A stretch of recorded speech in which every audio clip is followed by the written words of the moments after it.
What's up guys, and welcome back to another episode of the RTG career mode. This is episode number 5. We're starting today's episode off entering November with 3 scouting updates and a look at our youth academy as well. 3 straight draws to Malaga in our last 3 games, so just 3 points from a possible 9. Sees us drop to 2nd place in the table with Tenerife now leapfrogging us and leading the way. As we take a look at our academy here, I've got to say it's already looking pretty decent right now.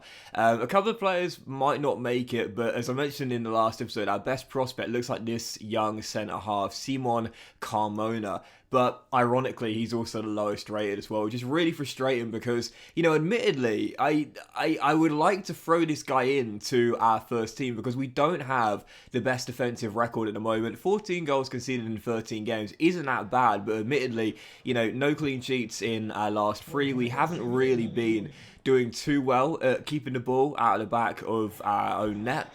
But I have to say, right now, I don't really want to throw in like a 56 rated centre-half at 16 years old because whilst we are prioritising the youth, I think that's just a little bit too low rated right now for where we are, which is frustrating because, I mean, I talked about this a couple of episodes ago. I really do feel as though players should be able to have what you'd call growth spurts, you know, going up by like 2 or 3 ratings based on perhaps in-game form or, you know, I don't know, maybe if you're managing a better team. I've always been of the opinion, and I will make sure that I get onto the gameplay in just a moment's time and not talk about B teams for 5 minutes like I did in the last episode, but I've always felt as though like you should be able to do more with your money, you know. I feel like you should be able to do more with it because, you know, obviously outside of signing players, renewing contracts and hiring and firing youth scouts and global transfer network scouts, that's it. That's all you can really do with your money. I really do feel as though you should make improvements to the club, and I don't see why, you know, you shouldn't be able to like improve your like academy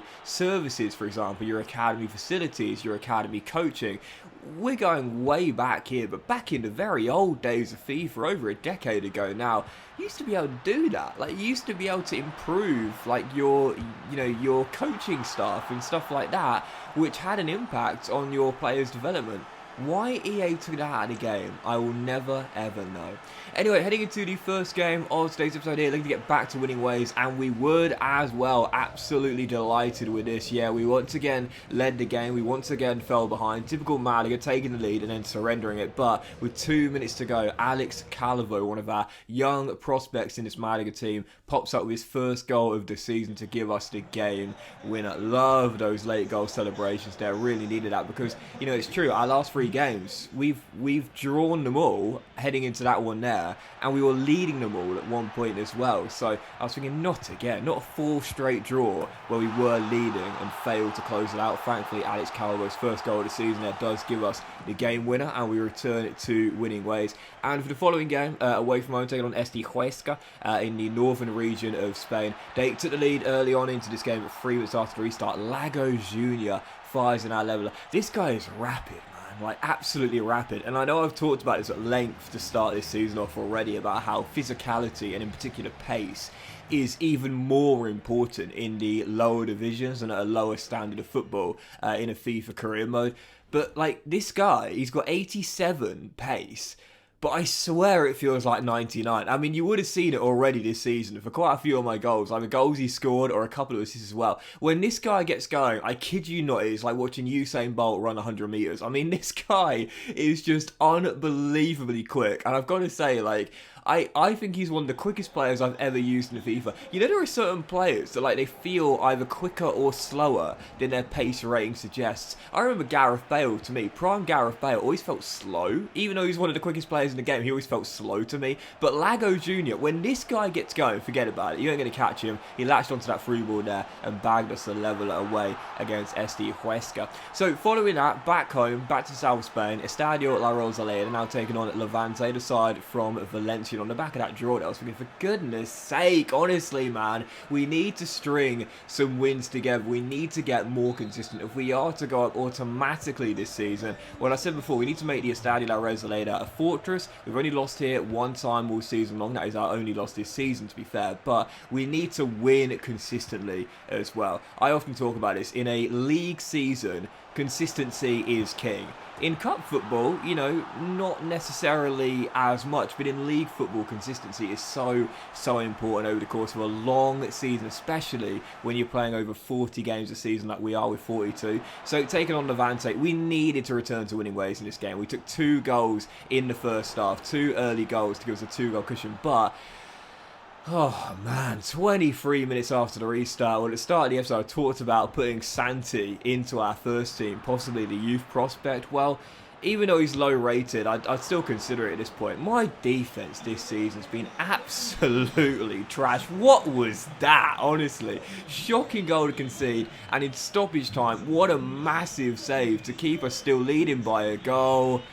And oh, it's not going to go, is it? No, it's not going to go. For new viewers to my channel, then you won't know all about my fixation with trying to score from the halfway line. But back in FIFA 14, I scored a halfway line goal with Nathaniel Klein. It is so far the only halfway line goal I've ever scored in FIFA. It was absolutely amazing.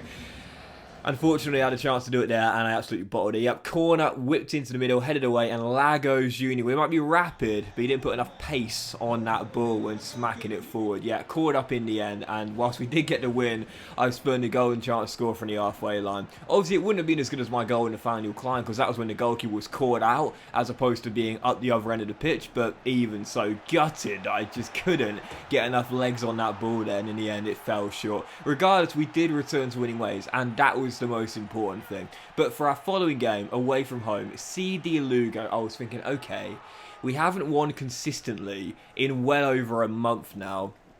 We're coming towards the latter stages of November. For goodness sake, Doxy boy, can we please get consecutive wins for the first time since the beginning of October? Because Lord knows we need it. Taking on Lugo away from home, the perfect start. Tony Flores, the academy graduate, gets his 5th goal of the season, and right from kickoff. I'm seeing this a lot this season, like right from kickoff, the AI surrendering possession. I don't know whether it's because we're playing at a very low standard, so the passing is going to be a little more inaccurate. I don't really know, but I am seeing the ball and possession get surrendered a lot quicker than usual from kickoff at the moment. So, you know, I say with Malaga, we want to be a possession-heavy type of team, but counter-attacking is still the way to go in FIFA. So obviously I'm going to counter-press quite a lot and try and win that ball back and try and get up the other end as quickly as possible with a really quick Malaga team. Zuniga made it 2-0 right from kickoff, and then 10 minutes later, oh my goodness, CD Lugo, talk about your worst possible starts. 3-0 down, Tony Flores gets our third 20 minutes in, and I didn't stop there.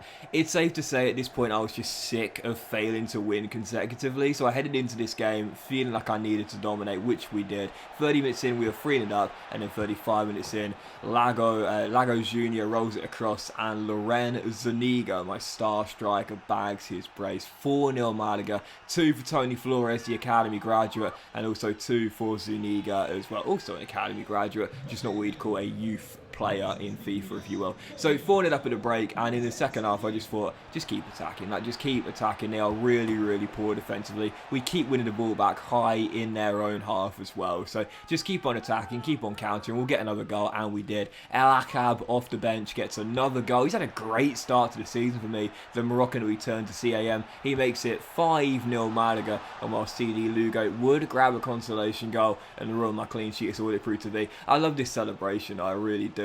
Aviez runs to the fans to say, "What a goal, lads! Get off your seats!" And they're like, "Mate, we're 5-1 down. There's 19 minutes to go. You should be lucky we're still even here." That was one of those moments there where I really hope that EA, you know, change the celebrations a little bit, make them more situation specific. What's he doing? Like, why is he going to the crowd celebrating an amazing goal when it's 5-1? It is game over. Just don't celebrate. Just walk, pick the ball up, and go to the halfway line. You know. Even so, following that, as you'll see, we've changed El Karaouni's position. He's changed from left back to left wing back. What I'm going to try and do is take this in stages. So obviously with us playing a 3 at the back system, our wide midfielders are LM and RM. And I've signed him to eventually convert him to LM. But at the moment it will take almost a whole calendar year for him to become an official left midfielder. So what I'm going to do is put him on the attacking wing back development plan, get his skill moves up from 2-star to 3-star, and possibly try and improve those stats going forward a little bit quicker if I can, and then I'll convert him to left mid. So I'll do it in stages, first from left back to left wing back, then I'll try and get the skill moves up, his pace up, and a few attacking qualities as well, and then try and convert him to left mid as well. Even so, for the following game, aim for 3 straight wins in a row for Malaga. It's been a long time since we've been able to do that here. Heading back to the Estadio La Rosaleda to take on Ponferradina. Well, starting off the game, Lorenzo Niga with another one. I would say right now, if you're putting your money on someone winning the Golden Boot in the Segunda Division, put your money on our number 29. He is scoring consistently and bags another. I almost scored this sick Rabona goal soon afterwards. Fran Villalba, who's been one of my unsung heroes this year, almost scoring this amazing Rabona goal. Ball rolled into a Rabona, sadly put it just wide. But the visitors would level. We weren't really under any pressure in the first half whatsoever, but right before the break, they found themselves their equaliser, made it 1-1, and I was thinking, man, I'm going to rue missing that one-on-one chance so bad if I can't restore the lead. Well, right from kickoff, I said earlier, we've been scoring a lot of kickoff goals this season, normally from winning the ball back, this time from playing it forward. Yep, Agben Yunu in the team in this game here for El Karawani gets sent down the left-hand side and bags his first of the season to make it 2-1. He's out of contract come the end of the season. I'm definitely going to give him a new one. I really do like him as a squad player. Very quick, and again, the exact sort of player I want on that left-hand side with energy, pace, and good defensive stats as well. Ponferradina, though, will just not give up in this game. They scored yet another goal to make it 2-2 and get back in the game once again. So we were level again. We'd surrendered 2 straight leads in this game. And with 10 minutes to go, I was thinking, for goodness sake, man, honestly, we're back to drawing already after 2 straight wins. Well, with 9 minutes to go, Agben Yunu rolls it across to Villalba. Quick little offload. And what a time to get your first goal for your new club. Yep, signed from Tenerife for under £500,000 in the summer transfer window. Ibra Perez converts from close range, and I often say this, if you're going to score your first goal for your new club, make sure it's a memorable one. Not much better than a walk-off game winner. Yep, 8 minutes to go. Ibra Perez gets, well, not even a walk-off, there was still 8 minutes to go, but Perez gets the goal and we win it late time. Surrendered 2 leads in that game, but thankfully came through with the win by 3-2. So 3 straight wins for Malaga. I'm not going to jinx it, but a nice little unbeaten stretch here. I'd like to think we're slowly getting back to form.